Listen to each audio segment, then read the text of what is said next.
Hello and welcome to all of you in a very very special podcast. आप इसे podcast बोल सकते हैं, कुछ भी बोल सकते हैं। आज मुझे सिर्फ आप लोगों से बात करनी थी, तो मैंने सोचा कि क्यों ना अचानक से आप लोगों को सरप्राइज़ दिया जाए और क्यों ना हम अचानक से आए और आप लोगों से बातें करें। और आज का जो हमने टॉपिक सेलेक्ट किया है, उस टॉपिक का नाम है जेंडर एंड सेक्सुअलिटी। और क्यों मैंने ये टॉपिक सेलेक्ट किया है, इसके पीछे बहुत I was craving to talk about this topic from a long time. So start करते हैं। ठीक है, विदाउट अ फर्दर डू हम आपके क्वेश्चंस भी लेंगे specially related to this topic. तो ठीक है, स्टार्ट करते हैं अपनी इस टॉक को। ठीक है, सबसे पहले मुझे बताएं कि आप सब कैसे। अच्छा जी, जेंडर बाइनरी की सबसे पहले बात करते हैं। लॉट ऑफ पीपल बात करते हैं जेंडर बाइनरी के बारे में, तो ये बेसिकली है क्या जेंडर बाइनरी और ये क्या होनी चाहिए। देखिए, अगर चाहिए कि हम बात करें तो हिंदी के अंदर बहुत इंटरेस्टिंग चीज़ है और इंग्लिश के अंदर शुड का वर्ड आ जाता है। ठीक है, जब भी हम किसी चीज़ में चाहिए का लफ्ज़ डाल दें तो वो एक तो मॉरली सवाल, इखलाकी सवाल बन जाता है कि क्या ये करना चाहिए या नहीं करना चाहिए। जब भी हम चाहिए किसी चीज़ में ऐड करते हैं तो उसकी पॉजिटिव वैल्यू या नेगेटिव वैल्यू के ऊपर हम ज़्यादा जोर देते हैं, राइट। अब इखलाकी अच्छाई है, इखलाकी बुराई है, पॉजिटिविटी या नेगेटिविटी को हर इंसान अपने तरीके से मेरे ख्याल से कंसीव करता है। कुछ लोगों के लिए बहुत सी चीज़ अच्छी है, वो चीज़ अच्छी है जो फ़ायदेमंद है उनके लिए। कुछ लोगों के लिए वो चीज़ अच्छी है जो कि है ही अच्छी, और उनको कोई दूसरा सवाल नहीं है, उनको हमेशा अज्यूम ही वैसे किया गया है। सो का कॉन्सेप्ट है वो ज़रा सा समझिए आप। बाइनरी का मतलब ये होता है कि आपके पास चीज़ें सिर्फ दो में एग्जिस्ट कर सकती है, या वो ऑन होगी या ऑफ होगी, या वो जीरो होगी या वन होगी। वेरी बेसिक बुनियादी कंप्यूटिंग मैथमेटिक्स बाइनरी कोड इस चीज़ के ऊपर चलती है। तो जब जेंडर बाइनरी का लफ्ज़ इस्तेमाल होता है तो उसकी कंसेप्चुलाइजेशन इसीलिए बनती है कि सेक्स या जेंडर के एतबार से या सेक्सुअलिटी के एतबार से अगर आप बात करें, इंसानियत के अंदर सिर्फ दो स्टेट्स हो सकती है, एक वन और एक ज़ीरो होगी। और one is going to be let's say the male और ज़ीरो फीमेल, राइट। इसी तरीके से ये चलता चला आ रहा है। और मसला ये है इस सोच के साथ, क्योंकि यहाँ पे वो मुर्गी और अंडे वाली बात आ जाती है कि पहले क्या आया, पहले मुर्गी आया या पहले अंडा आया। तो क्या हमने अगर जेंडर बाइनरी, जिन सोसाइटीज़ ने बोला कि जेंडर जो है या सेक्सुअलिटी जो है वो बाइनरी के तौर पे एग्जिस्ट करता है, वो सिर्फ जीरो या एक हो सकता है, ऑन या ऑफ हो सकता है, ए या बी हो सकता है। क्या उन्होंने ये सोच विचार करने के बाद इस नतीजे पे पहुंचे हैं, या क्या उन्होंने सेक्सुअलिटी और सेक्स को उनके उनके सोसाइटी में किस तरह से थी उसको देखकर उन्होंने ये डिड्यूस किया कि जिस तरीके से माजरा चल रहा है तो हमें ये लग रहा है कि अच्छा, औरतें इस तरह से और मर्द इस तरह से। या क्या उन्होंने और सोसाइटीज़ को देख के ये कंसीव किया और समझने की कोशिश की। तो ये जो बाइनरी का होना है, ये तो बजाते खुद एक क्वेश्चनेबल चीज़ है। क्योंकि क्या बाइनरी है या क्या बाइनरी नहीं है। और अगर बाइनरी नहीं है मगर फिर भी कहा जाता है कि है, तो क्यों कहा जाता है कि है। ज़्यादा इंटरेस्टिंग सवाल मेरे ख्याल से ये बनते हैं। But to close it all off, मेरे ख्याल से जेंडर को बाइनरी के तौर पे देखना एक बहुत ही इडियोटिक हरकत है, टू से द वेरी लीस्ट। क्योंकि सेक्स या जेंडर के अंदर बहुत सारी चीज़ें मुक़य्यद हैं। What is masculine, what is feminine. Holland के अंदर फील्ड हॉकी फेमिनिन थिंग मानी जाती है, इंडिया के अंदर हॉकी मैस्कुलिन थिंग मानी जाती है, मर्दों का खेल माना जाता है। तो वही इंसान है, अगर इंसान वही है और हमारा जेनेटिक कोड वही है, हम जो कहते हैं ना कि कुछ चीज़ें प्योर यूनिवर्सल ट्रुथ्स हैं, खुदा ने या कुदरत ने मर्द को मर्द बना के पैदा किया और औरत को औरत बना के पैदा किया है। तो ये एक जेंडर बाइनरी वाली बेसिकली ये कंसेप्चुलाइजेशन है। तो औरत को औरत बनाना या औरत का औरत होना और मर्द का मर्द होना, वो उसका जो हम लोग तज्जिया है वो किस तरीके से करते हैं, औरत होना क्या है और मर्द होना क्या है।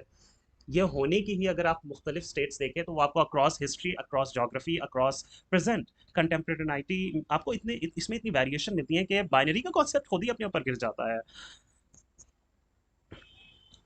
अच्छा, लेट मी नो, जो अभी भी लोग मुझे ऑनलाइन देख रहे हैं, प्लीज़ मुझे बताएं कि मेरी आवाज़ प्रॉपर आ रही है या नहीं आ रही है। प्लीज़ लेट मी नो, फिर मैं अपनी बात को आगे बढ़ाता हूँ।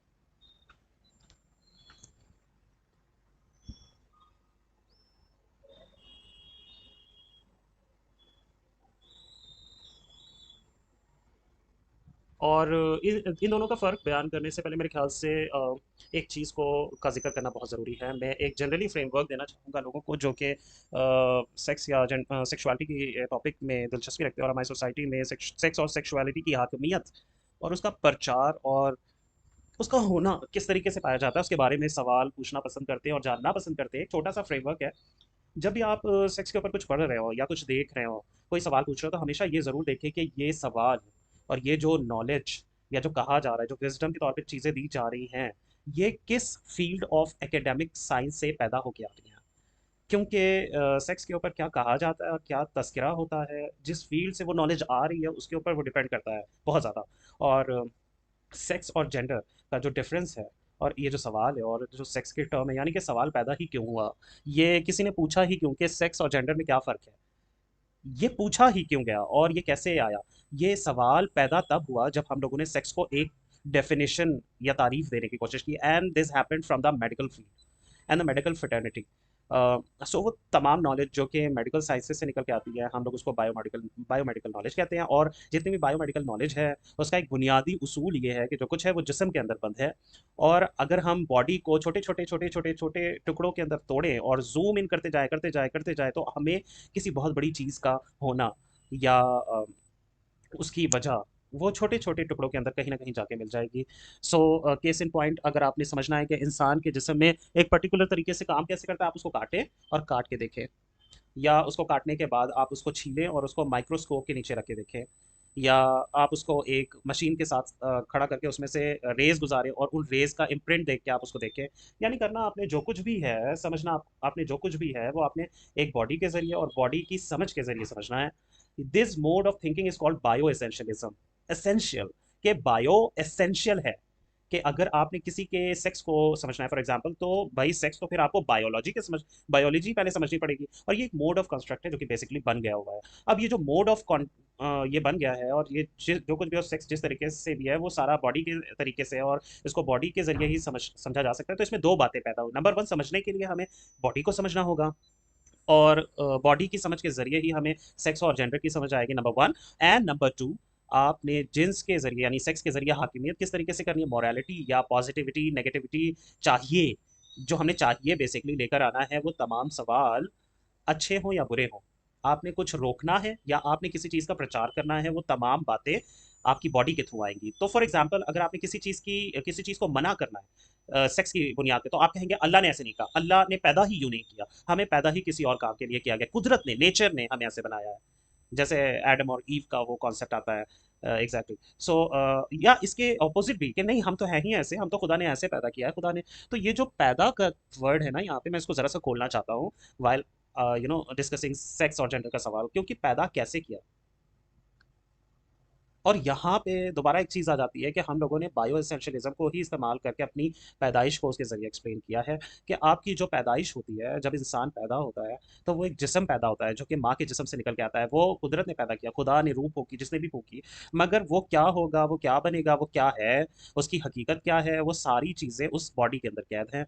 तो ये जो आपके पास एक प्रोडक्ट तैयार होके आया है प्रेगनेंसी के आखिर में, तो उसके अंदर उसकी ज़िंदगी से लेकर के उसकी मौत तक, वो तमाम उसकी सेक्सुअलिटी और तमाम उसके सेक्सुअल उस बॉडी के अंदर कैद है, उसमें कोडेड है, और जो कुछ होगा वैसे ही होगा, बट दैट इज ट्रू।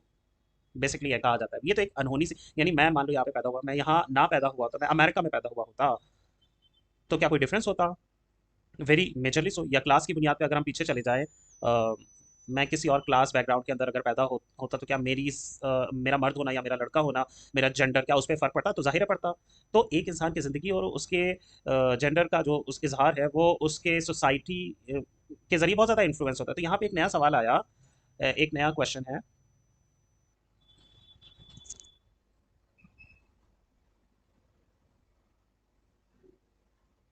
और तो उसके अंदर एक जो हम बात कर रहे हैं कि लेकिन एक इंसान के पास एक सोच समझ का और एक फैसला साजी का, एक उसकी एक सलाहियत मौजूद है। तो ये वाली भी सोच इस वाली फ्रेमवर्क ऑफ थिंकिंग के ऊपर ऐड की गई बाद में, लेकिन जो इसका ओरिजिनल जो इसकी बर्थ थी वो ऐसे हुई थी बायो एसेंशियलिज्म के जरिए, कि जो चीज़ें एक इंसान का होना, एक इंसान का रवैया उसके जिस्म के अंदर, उसकी बायोलॉजी के अंदर कोडेड है। तो पैदा होने पे अगर हम आए, तो पैदा कैसे होता है एक इंसान, और उसके बाद उसके ऊपर किन चीज़ों का, इन तमाम चीज़ों का जो चलता है। तो अगर आप पैदा हुए हैं और आपने पैदाइश के अंदर बायो को इस्तेमाल करते हुए किसी के जेंडर के कदोखाल का अंदाजा लगाना है, तो आप कैसे लगाएंगे? उसके टांगों के बीच में क्या है, राइट? That is it. तो जब हम कहते हैं कि जेंडर बायोलॉजिकल है, तो हम लोग असल में ये कह रहे हैं अपनी अकल में कि जो जेंडर है वो बायोलॉजिकल, यानी आपकी टांगों के बीच में नजर क्या आ रहा है। और अगर बायो एसेंशियल थिंग ये कहती है कि जिन्स बाइनरी है, सिर्फ जीरो हो सकता है या वन हो सकता है, तो इसका मतलब है कि हर पैदा होने वाले इंसान की टांगों के बीच में सिर्फ दो तरह की स्टेट्स होंगी। और कोई भी देख के मेजरली बड़ा क्लियरली बता सकता है। अगर मैं इंसानों को हटा के रोबोट खड़ा कर दूं कि उसके अंदर यही कोड प्रोग्राम कर दूं कि इसको देखो जीरो कहो, इसको देखो तो वन कहो, तो वो बड़े आराम से कर पाएगा, right? But that doesn't happen as well. वहां पे भी हमारे पास नजर आ रहा है कि 3000 बर्थ के अंदर, एक बर्थ के अंदर ऐसा होता है जिसे हम कहते हैं एम्बिगुअस जेनेटेरिया। तो ये समझ में नहीं आ रही ये क्या है। ये पीनस है, ये क्लिटरस है, ये वेजाइना है जो कि बंद हुई है, या स्क्रोटम है जिसके अंदर टेस्टिस नहीं डिसेंडेड हुई हुई, या ये वेजाइना ही है लेकिन लग स्क्रोटम की तरह रहा है। ये क्या सीन है। लेकिन ये पीनस है, लेकिन इसमें जो यूरेथ्रा है, जो पेशाब की नाली है, वो पीनस के अंदर नहीं है, वो उसके पीछे है। ये क्या माजरा है। उधर भी हमारे पास ये वाली थ्योरी फेल हो जाती है। तो ये वाला जब सारा कुछ हो रहा था और बायो एसेंशियलिज्म की क्रिटिक हो रही थी बहुत ज्यादा कि नहीं ऐसे नहीं होता, हम ये नहीं कह सकते कि मर्द होता ही ऐसा, औरत होती ही ऐसी है। और अगर हाँ चलो मान ले कि मर्द होता ही ऐसे और औरत होती ही ऐसे, तो उसकी वजह ये नहीं है कि वो पैदा ही ऐसे हुए हैं। लड़कियां दुपट्टा करके पैदा नहीं होती, लड़के हाथ में क्रिकेट का बैट लेके नहीं पैदा होते, ये चीजें सोशल कंडीशन के जरिए पैदा होती है। और वहां पे हमारे पास एक क्रिटिक आई जरा सी, और तब हमारे पास अंग्रेजी के अंदर एंथ्रोपोलॉजी के अंदर इस बात का को बेसिकली बताया गया और सामने लाया गया कि नहीं, सेक्स में और जेंडर में फ़र्क है। सेक्स वो है जिसके साथ आप पैदा होते हैं, और वो बहुत सी चीज़ों के अंदर उसका अहाता किया जा सकता है, और उसमें भी मसाइल है कि बाइनरी उसके अंदर भी नहीं है। तो there is no sexual binary. अब हम जेंडर बाइनरी से हट गए हैं, मगर उसके बावजूद आपका रवैया कैसा होगा, आप मर्दानगी जनानगी को किस तरीके से समझेंगे और उसको किस तरीके से अडॉप्ट करेंगे, और मर्दानगी और जनानगी की सोच और समझ को लेके बाकी लोगों के साथ आप कैसे इंटरेक्ट करेंगे, ये चीज़ें जेंडर होंगी। तो सेक्स और जेंडर का बेसिकली ये डिफरेंस होता है। एंड सोशियोलॉजी के अंदर सिंपल डेफिनेशन ये कही जाती है कि sex is what you are born with और gender is what you are conditioned into. But I think that is again very limiting, because sex is what you are born with, full stop, tuck, is again a very in a way reproduces the binary, right? Where we need to understand that non-binary isn't just in gender, but it also presents sex, which is what we call the intersex state.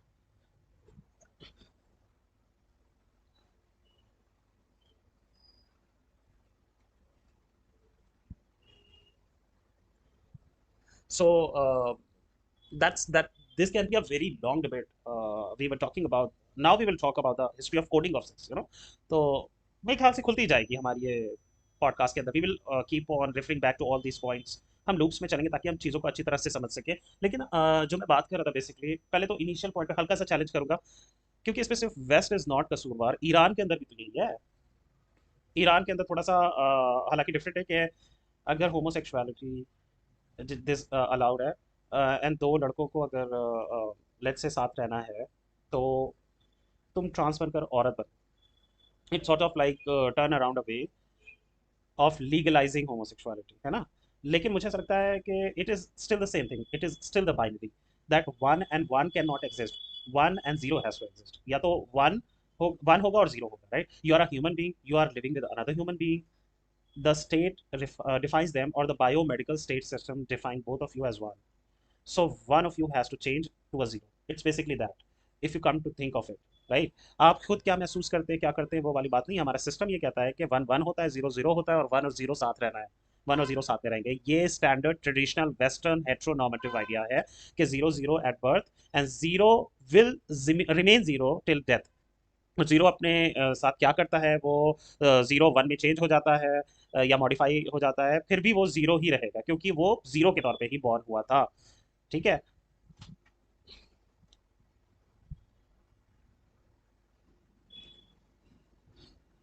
तो ये वो वाली basically बात है। लेकिन अगर हम Iran की बात करें, तो ईरान में जितनी भी आपको एंशियंट पोइट्री वगैरह मिलती है जिसके अंदर लव और इंटीमेसी, मोहब्बत, गुर्बत के जो जितने भी आपके जो मुख्तलिफ पैकर नज़र आते हैं इंसान के होने में और इंसान की ज़िंदगी में, वो आपको ईरानी पोइट्री के अंदर यानी सूफी थॉट के अंदर आपको बहुत ज़्यादा मिलेगा।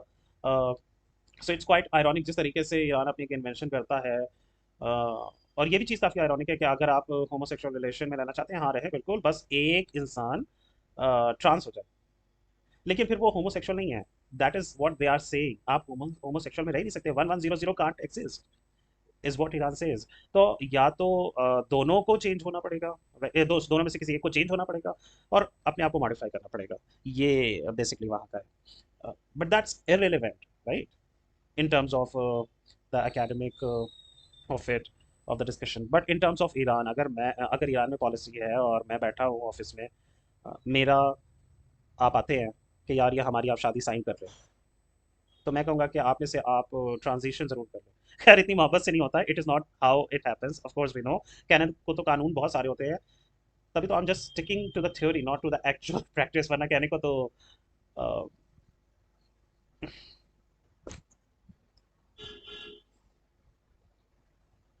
वेल इट्स एक चीज मैं कहना चाहूंगा कि it is the state reinforcing heteronormativity. It is not an acceptance of homosexuality in Iran. It is an acceptance of a transitioning. It is that acceptance of the fact that zero can become one and one can become zero. When it comes to the sexuality aspect of it, जिनसियत इजहार और कुर्बत और जिंदगी साथ में बिताना, उसके अंदर zero one ही होंगे, वन जीरो होगा, वन वन के साथ और जीरो जीरो के साथ नहीं रह सकता। ये बेसिकली एक उसका इंटरप्रिटेशन है।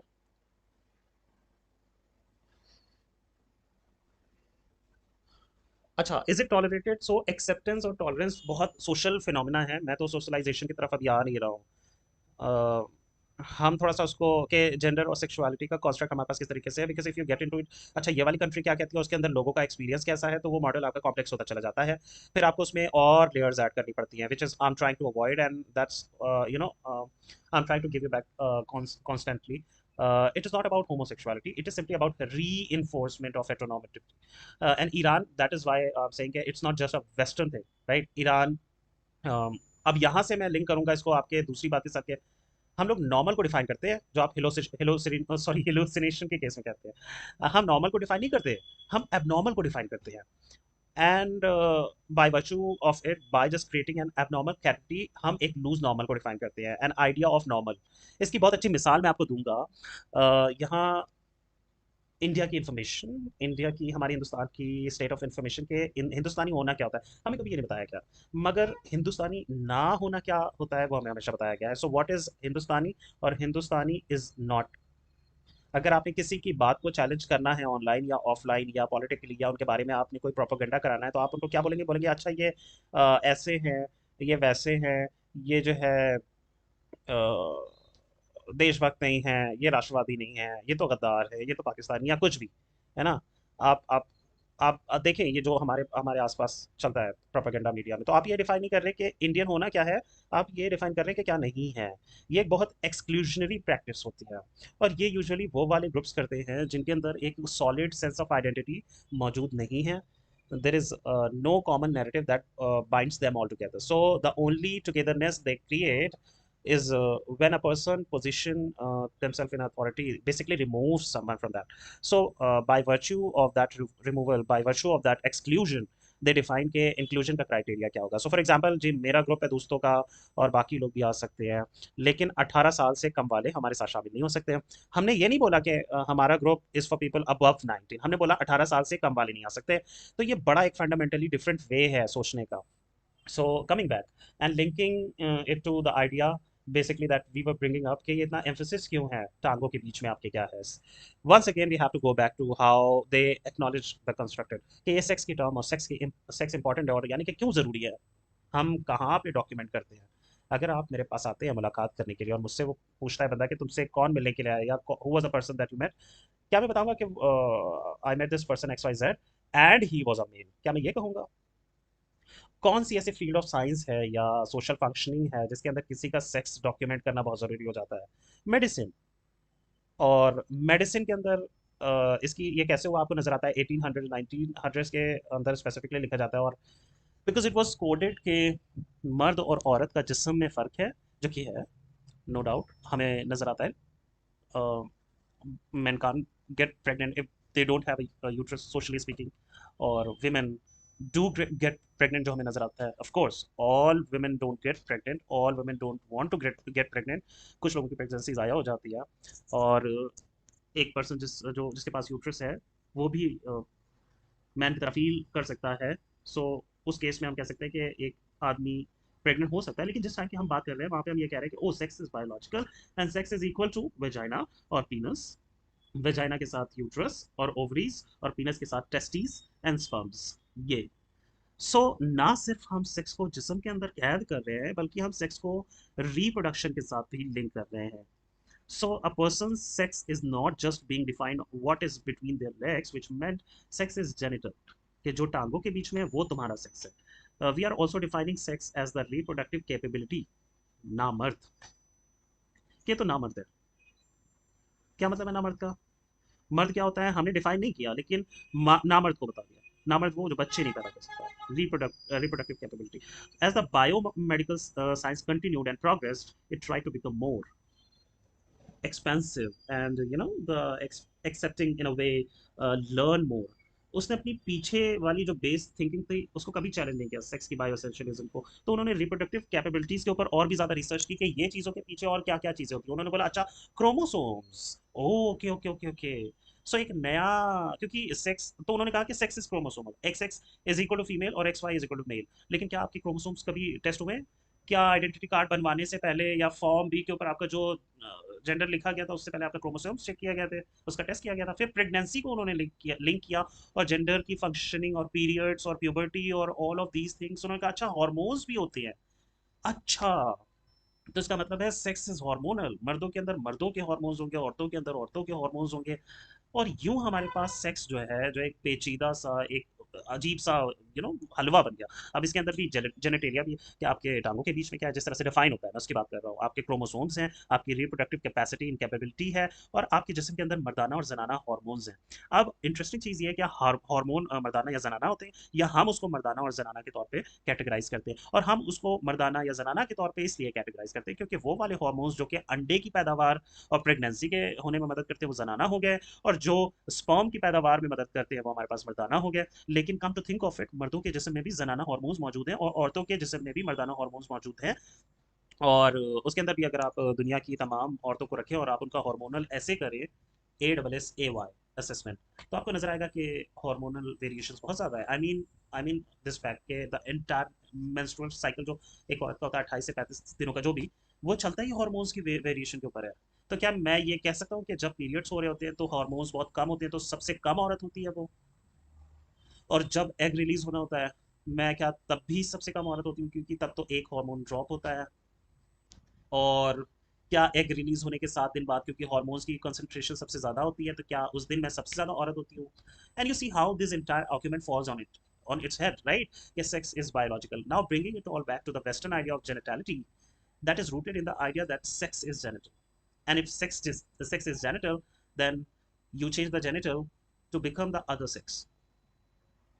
तो अगर मैं कह रहा हूँ कि मैं लड़की हूँ, तो मुझे अपनी पीनस तब्दील करनी पड़ेगी, assuming that I have one. मुझे वो तब्दील करनी पड़ेगी, और मुझे उसको तब्दील करने के बाद उसको उसके करीब लाना पड़ेगा जो कि वो है।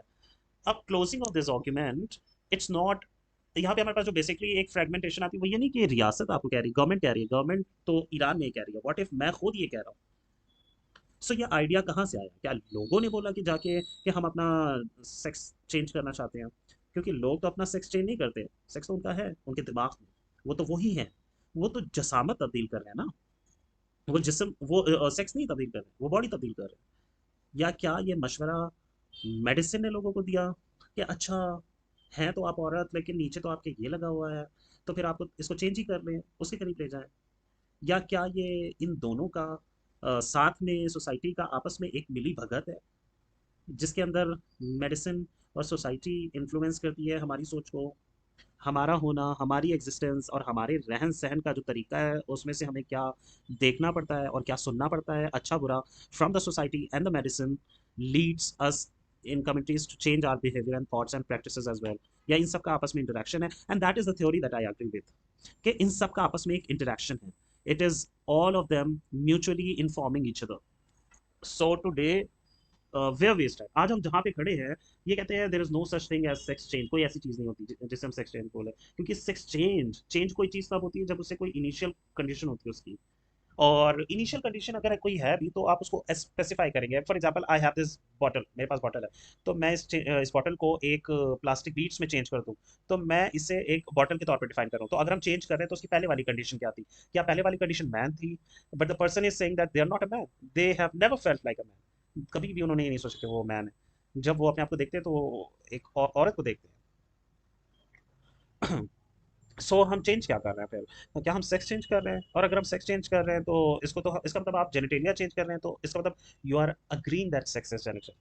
या हम लोग जसामत को उनके जिनसियत और उनके इजहार के करीब ला रहे हैं?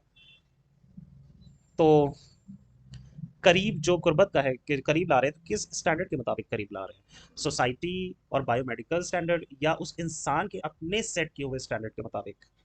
And that's what take us to the last point which is the latest thing that is in it, कि बॉडी मॉडिफिकेशन तो हर तरह से होती है, पियर्सिंग करवा लेते हैं, टैटूज करवा लेते हैं, दिस दैट सब लोग, कुछ लोग अपनी जबान कटवाते हैं, है ना, वहाँ पे भी पियर्सिंग करवाते हैं, कुछ लोग डिफरेंट डिफरेंट पार्ट्स में अपनी बॉडी के पियर्सिंग करवाते हैं। तो बॉडी वेरिफिकेशन तो वैसे भी होती है जो कि लोग करते हैं अपनी पर्सनल उसके लिए, पर्सनल सेटिस्फेक्शन के लिए, which is always link with society as well, how we get a hair cut, और हम कैसे कपड़े पहनते हैं, how we choose to express ourself, it is just like form of that. क्या ये उसी तरीके से है या ये उससे अलग है?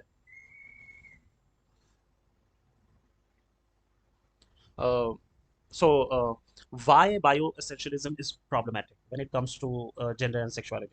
Because ये एक historically produced हुआ है biomedical history के जरिए, and if we do not consider it problematic, if we consider it the truth, हक, तो इसका मतलब है कि इस हक की जो पैदाइश है, ये हक जिस तरीके से पैदा किया गया है, वो अमल भी और था, वो अमल भी दूसरा था। फॉर एग्जाम्पल, एक एग्जाम्पल ले लेते हैं, मैं कॉन्ट्रडिक्शन देके बयान करना चाहूंगा कि हम किन चीज़ों को हक मानते हैं। फॉर एग्जाम्पल, कुरान को हम हक मानते हैं, और कुरान की पैदाइश हम कहते हैं कि वही के जरिए हुई थी, यानी कि डिविनिटी, सुपर नेचुरल, खुदाइयत, कायनातियत के अंदर से कोई फरिश्ते थे और कुछ था जो एक बहुत अजीम शख्स को, खुदा के, डिवाइन के, जिसको हम समझ भी नहीं सकते, वो डिवाइन इतना पेचीदा है कि उसके पैगामात पहुंचाते थे, और वो जो पैगामात थे क्योंकि वो डिवाइन थे, that's why they have to be perfect.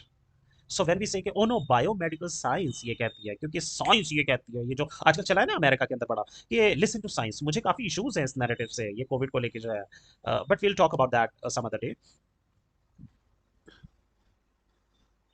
अच्छा, तो इस पे मैं आ रहा था, कोई अगर डॉक्टर ये सुन रहा है, तो अगर वो ये कहता है कि मैं जब किसी का इलाज करने जा रहा हूँ, तो जब मैं उसको दवाई देता हूँ तो मेरे सामने एक फॉर्म आता है, उस फॉर्म पे अगर मुझे ना पता हो, अगर वो सेक्स का कॉलम ही ना हो और वो हो ही ना, तो मेरी knowledge of what I am going to do और what needs to be done will be compromised, and that is very true, इसमें कोई शक नहीं है। तो आप ज़रूर लिखें, आप उनसे पूछें, लेकिन अगर आपको मेल और फीमेल आप उसमें लिख रहे हैं, तो आपके पास एक रीजनिंग मौजूद है ना, कि इस पर्टिकुलर इलाज के लिए वो स्पेसिफिक चीज़ है, कि इस इलाज के लिए क्या ये वाली दवाई, क्या ये वाली मेडिसिन इस जिस्म के ऊपर इन हार्मोनल कंडीशन को देखते हुए किस तरीके से असरअंदाज होती है, किस तरीके से नहीं होती, स्टफ लाइक दैट, राइट। अगर आप ओवरऑल देखें मेडिसिन के अंदर, how we treat women and how we treat man, the treatments are usually very very similar. The only change that exist, जिसकी प्रेगनेंसी के अंदर हमें क्या करना है, ब्रेस्ट फीडिंग के दौरान हमें क्या मॉड्यूलेशन करनी है, और फिर ओवरीज के मसाइल और टेस्टिस के मसाइल, यानी स्पेसिफिक जेनेटेरिया के मसाइल जो हैं, जो लोगों के अंदर मुख्तलिफ होते हैं, उसके अंदर हमारे पास एक डिफ्रेंशिएशन आती है। और क्योंकि जेनेटेरिया और जेनेटेरिया लिंक्ड है जेंडर के साथ, which is why man go to man clinics and women go to women clinics for that, and then we end up basically assuming that men and women are fundamentally different. और दूसरा जो आपको नजर आता है male female का, वो इसलिए नजर आता है जब पब्लिक हेल्थ का कॉन्सेप्ट आता है, पॉपुलेशन स्टडीज का कॉन्सेप्ट आया, तो साइंटिस्ट ने बेसिकली पॉपुलेशन का डेटा उठाया, मेडिकल रिकॉर्ड्स उठाए और उनकी एनालिसिस की। तो एनालिसिस उन चीज़ों के ऊपर आप करते हो, उन इन्फॉर्मेशन पॉइंट्स के ऊपर करते हो जो पहले से डॉक्यूमेंटेड है, जिसके अंदर as race gender, that's it. तो जितनी भी आपके पास प्रोडक्शन हुई नॉलेज की, और जब हम बताते हैं कि अच्छा ये बीमारी किस में ज़्यादा है, किस में कम है, हाँ, हमेशा उसको हम एज जेंडर रेस, इन तीन चीज़ों के मुताबिक हम उसको बताते हैं। That is how it goes. Why is this problematic? Not because कि इससे आपकी डेली मेडिकल फंक्शनिंग के अंदर कोई इशू होता है, no, that is not an issue at all. मसला ये है इस बायो एसेंशियलिज्म के मॉडल के अंदर, कि हम लोग जो प्रोडक्शन ऑफ बायोलॉजिकल नॉलेज है उसके ऊपर सवालिया निशान उठाना बंद कर देते हैं, और हम कहते हैं कि अच्छा ये बहुत प्योर और प्रिस्टीन है, और ये बहुत प्योरली साइंटिफिक मेथड के जरिए प्रोड्यूस किया गया है, which is why we are going to believe in it. हालांकि किसी को नहीं पता होता कि साइंटिफिक मेथड है क्या।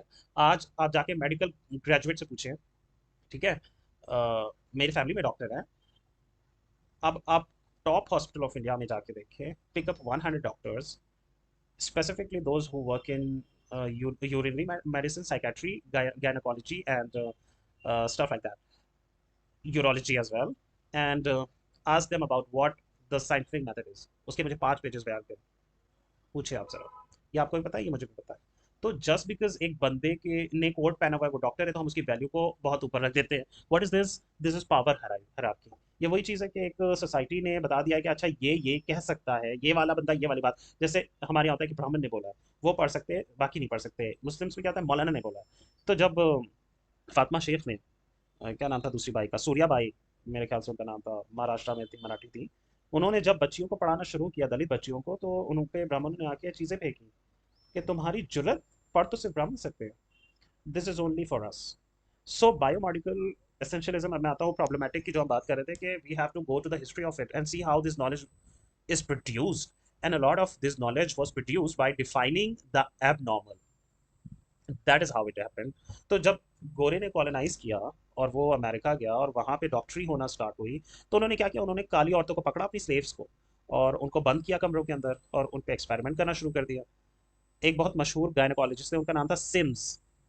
वो इतने मशहूर है, इतने मशहूर हैं कि उन्होंने एक स्पेकुलम, एक जो होता है स्पेकुलम, एक चीज़ होती है जिसके जरिए हम अ, किसी बॉडी को एग्जामिन कर सकते हैं, बाय ओपनिंग इट, उसको खोल के। तो speculum is basically inserted in the vagina when you want to examine a vagina. ठीक है, तो प्लीज टर्न ऑन मत होइएगा मेरी बात से सुन के। So that speculum is called basically the Sims speculum, and the Sims speculum is named after Sims because Sims is the father of modern gynaecology, or he is the father of modern gynecology, because he did so many wonderful studies on the bodies of black women, and specifically without giving them anesthesia. As a result of it, not only was he able to understand the details of female anatomy, but also, pain tolerance. Wow, father of modern gynecology. Brilliant. Idiotic, so as to speak.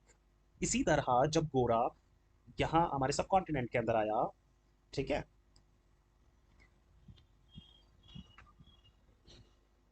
बता, और उन्होंने जब यहाँ पे आके देखा कि यहाँ पे तो सिर्फ मर्द और औरतें नहीं होती, यहाँ पे तो अ, ये क्या है, ये तो मैं देख रहा हूँ इसने साड़ी पहनी हुई है, मगर ये तो इसका तो ये नजर आ रहा है, एडम ज़ैपो, और इसके तो मुंह पे बाल है, और ये क्या है, ये क्यों हो रहा है, और ये इसने तो मर्दों का लिबास पहना हुआ है, मगर इसके मुंह पे कोई भी बाल नहीं है, और ये लड़कियों की तरह का लग रहा है, या लग रहा है कि ये नाबालिग बच्चा है, मगर मुझे पता है कि बड़ा है, क्योंकि ये इस लखनवी दरबार में काम करता है और उनके पैगामात लेकर आता है। और ये तीसरी भी है, ये जो है ये इस ठेकेदार के साथ है, बॉम्बे गोवा में, जो कि कश्तियों से हमारा सामान उतारता है, उसके मजदूरों के अंदर ये भी है, ये साड़ी पहनती है, ये चप्पल पहनती है, नीचे औरतों वाले लंबे बाल है इसके, मगर ये जब बोलती है तो बहुत मर्दाना आवाज़ है इसकी, और कुछ लोग इसको ही कह के बुलाते हैं, कुछ लोग इसको शीशी कह के बुलाते हैं, क्या है, ये क्या हो रहा है। और 1840s 80s 1830s के अंदर उन्होंने ब्रिटिश मेडिकल साइंटिस्ट को इनवाइट किया, जो आए और उन्होंने आकर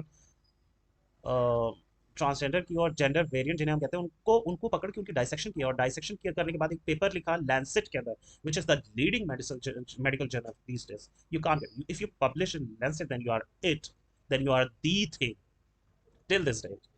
लैंसेट के अंदर पब्लिश किया, ये प्रूव करने के लिए कि कैसे बड़े सगीर के अंदर एक अजीबो गरीब सी है ये नेटिव्स, मर्द औरतें बन जाते हैं, और कुछ मर्दों को ये लोग कुछ मर्दों को ये लोग कास्ट्रेट कर देते हैं, उनको यूनिकाइज कर देते हैं, उनको नामर्द बना देते हैं। और ये बड़ी अजीबो गरीब सी बात है, मगर हैं क्या, सारे मर्द ही हैं, ये मर्द ही हैं जिनको कुछ और बनाया जाता है, जिनको औरत बनाया जाता है।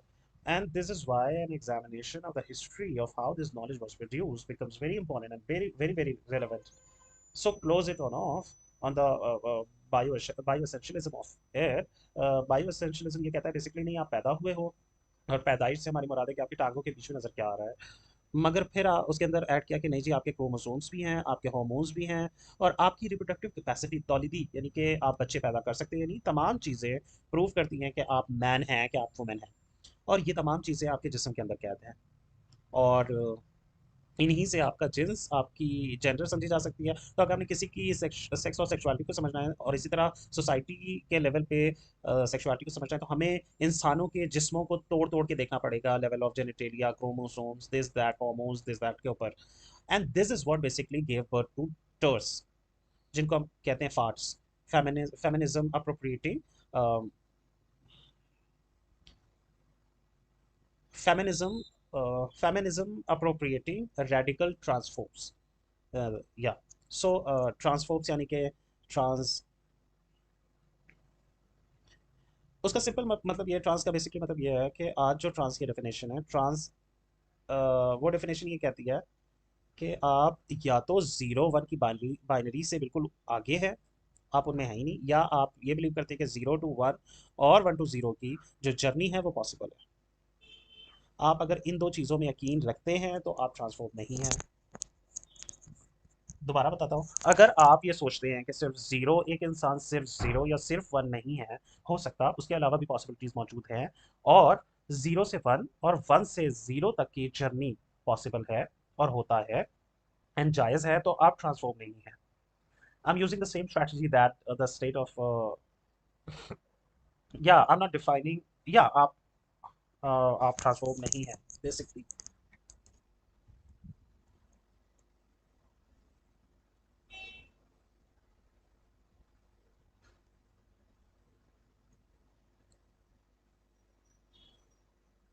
अच्छा, एक बहुत ही अच्छा हम क्वेश्चन ले लेते हैं, यूजेनिक्स। यहाँ पे एक तीसरा कॉन्सेप्ट आता है जिसको हम जब तक समझेंगे नहीं हम लोग कॉलोनाइजेशन और जेंडर के ऊपर क्या इन्फ्लुएंस रहा है हम उसको समझ नहीं सकते, क्योंकि अभी भी जब मैंने कॉलोनाइजेशन की बात की मैंने सिर्फ बायोमेडिकल इंस्टीट्यूशन के जरिए बात की है कि कॉलोनाइजेशन के अंदर बायोमेडिकल इंस्टीट्यूशन का क्या रोल था, और उसको उस बायोमेडिकल इंस्टीट्यूशन की नॉलेज प्रोडक्शन के जरिए हमारी जिन्स की और जिनसियत की, हमारी सेक्स और सेक्सुअलिटी की समझ कैसे पनपी है, कैसे निकल के सामने आई है। अब एक दूसरा इंपॉर्टेंट कॉन्सेप्ट है यूजेनिसिज्म। हम कॉलोनाइज हुए क्यों, हमें क्यों किया गया कॉलोनाइज? कोई आया ना, कोई आने वाले ने सोचा कि मैंने कहीं जाना है और उसने बोला कि मैंने इस जगह पे जाके इवेंचुअली कब्जा करना है। तो हम कब्जा उन चीज़ों पे करते हैं जब हम कहते हैं हम इनसे बेहतर है, हम इसकी ये वाली चीज़ चाहिए। और यूजेनिक्स बेसिकली कहती है कि कुछ लोगों की genetics is better than the others. A very big supporter of this was Hitler, जिसका ये मानना था कि हम जो आर्यन रेस है हमारी जेनेटिक्स बेटर है दूसरों से। इसकी एक छोटी सी लोकल मिसाल आपको नजर आएगी, आई सेड वेरी ओपनली। आप लोगों को लोकल कंजर्वेटिव सैयद के अंदर नजर आती है जो कि कहते हैं कि हमारी genetics is better, but our genetics is better because we carry the DNA of prophet. So हमने उसकी प्रोटेक्शन करनी है। वो प्रोपोगेशन पे नहीं जा रहे हैं बेसिकली। और वो कह रहे हैं कि हमने इसको प्रिजर्व करना है, और पहले वाले कह रहे हैं कि नहीं, हमने अपने अपने वाले को प्रोपोगेट करना है और बाकियों को डोमिनेट करना है एज अ रिजल्ट, क्योंकि हम लोग जेनेटिकली सुपीरियर हैं। तो आप बेसिकली जेनेटिक्स को यूज़ करके सुपीरियरिटी और इन्फीरियरिटी का एक कॉम्प्लेक्शन पैदा करते हो। आपको यही वाला नैरेटिव बहुत से एथियस के अंदर भी मिलेगा। वो कहेंगे कि we are just genetically superior people, क्योंकि हमने अपने सोसाइटी के मुकाबले में देखे, हमने साइंस के जरिए हमने कैसे रिलीजन को डिस्प्रूव किया अपनी नॉलेज में। So when I used to be a part of these atheist agnostic a religious questioning people के ग्रुप्स ऑन फेसबुक बैक, जब बहुत शोर मचा था इंडिया में, मैं हर तरह के ग्रुप्स का हिस्सा रह चुका। अच्छा, खैर। So I think this is all about today. इसी टॉपिक को हम नेक्स्ट सेशन में अपने कंटिन्यू करेंगे। आई होप कि आप लोग बहुत अच्छे होंगे। और अगर आप चाहते हैं हम किसी स्पेशल टॉपिक पे बात करें, specially related to gender and sexuality, या फिर होमोसेक्सुअलिटी या क्वेयरनेस, तो प्लीज़ कमेंट बॉक्स में ज़रूर कमेंट करके बताइएगा। And also I am giving, because now I am on Instagram, तो अगर आप मुझे इंस्टाग्राम पे फॉलो करना चाहते हैं तो I am giving my Instagram account, you can follow me over there. So we'll meet in the next session.